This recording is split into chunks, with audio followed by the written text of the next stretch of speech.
want to tell us your name? Jean Huffy. I'm from Waterville, Iowa, a small rural community in northeast Iowa. My husband and I have been farmers all our lives, and we have 6 children, and 2 of our children are gay, a gay son and a lesbian daughter.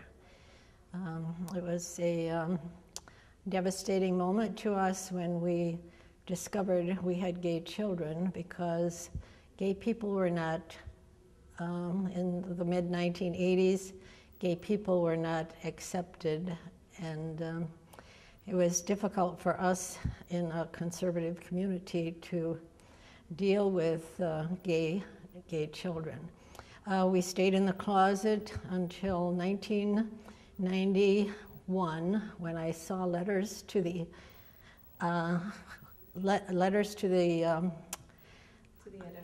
to the Lutheran Woman Today, and one of the articles was about Jesus wept. And there were many stories about sad things that happened in people's families.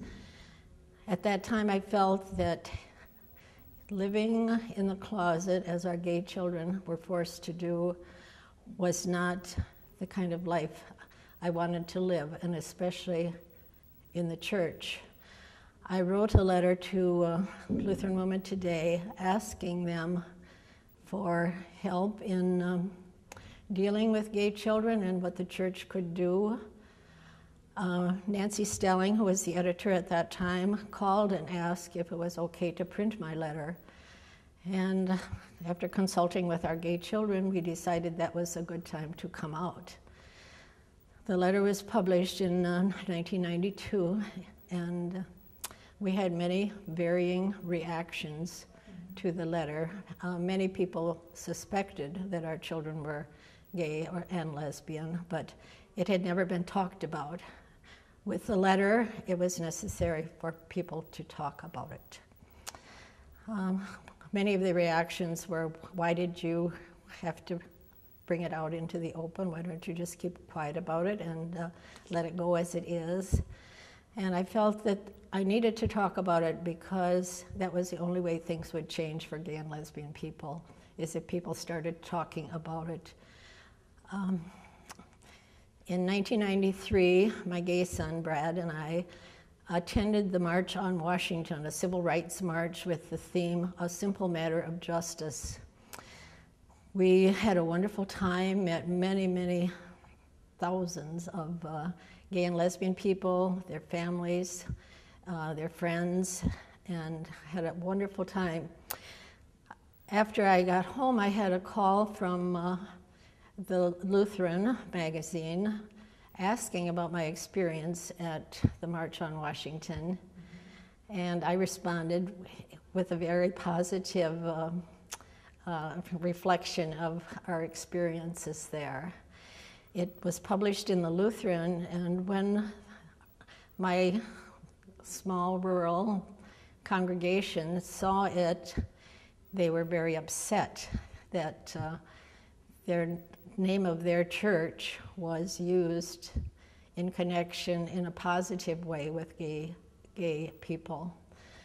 I was president of the congregation at that time, and the dissent was very overpowering to the point where the bishop was called. I was ruining their church by connecting it with homosexuality, according to some of the members, and it got to the point where they had a secret meeting and wrote a petition saying that they did not support me as their president because of my views on homosexuality. It came to the point where when my gay son and I and family went to church, some people would have got up and moved who were near us because they didn't want to be close to a gay person. The situation became worse in the congregation as they, almost a mob reaction to our family. And later that year, we left the congregation. How did you deal with your feelings of being hurt and being pushed out at that time? I felt very bad because this was a congregation that my husband's great-great-grandfather had helped start back in 1850 as a Norwegian immigrant. And there are many family ties. He's buried in the cemetery of that church. My husband's parents are buried there, and it's a church a half a mile from our home, and that church has always been a part of the family. It was devastating. It was a loss that is hard to explain because it's tearing apart of your life that was your life. Right. All 6 of our kids were baptized and confirmed there. 2 of our daughters were married in that church. Brad, as a youth and growing up in the church, was very active, and he was very musical. He played the organ. He directed the choir. He did many things. The church was a big part of his life as a youth growing up. And in 1987, after he graduated from college in music, he felt the call to be a pastor. He did all the paperwork and got accepted at Luther Northwestern Theological Seminary in St. Paul. That was the year the gay seminarians came out, and the church said, if you want to be in a relationship, you cannot be a pastor.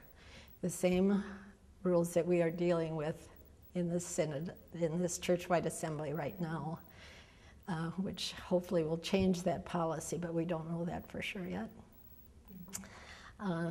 That was another very disappointing time in my life when my son, who felt called to be a pastor, would not pursue that path because he's the kind of a person who wants to be in a relationship, needs to be in a relationship, and I'm very disappointed for him, and I'm very disappointed for the church because we are losing many talented spiritual people who would be an asset to the ELCA. And what do you think it'll take to kind of heal the feelings of those who have been hurt and pushed away? I don't think we'll ever truly get over those feelings. I think that hurt is very deep. I think as more gay and lesbian people come out, as more parents and families deal with what do I do if my child is gay? Do I reject him? Do I say I don't want to see you again? And we know of parents, we belong to PFLAG, Parents, Families, and Friends of Lesbian and Gays, and have heard many stories from other parents and from gay people who have been rejected by their families. And we've heard stories from families whose sons and daughters don't have any contact with them because they are not accepted. Mm-hmm. Many stories of people who have left the church because the church has not been accepting to their gay and lesbian children. Do you have any final thoughts on this that you'd like to share with us? I would hope and pray that the ELCA can go ahead with the resolutions, with the ministry policies, and allow gays and lesbians who are already in the church, many who are already serving churches, serving congregations, doing a wonderful job, to tell them today that they are not valid in the church or that they are not worthy would be devastating again. It would be so sad. It would be cruel to many. All right, well, thank you for sharing with us.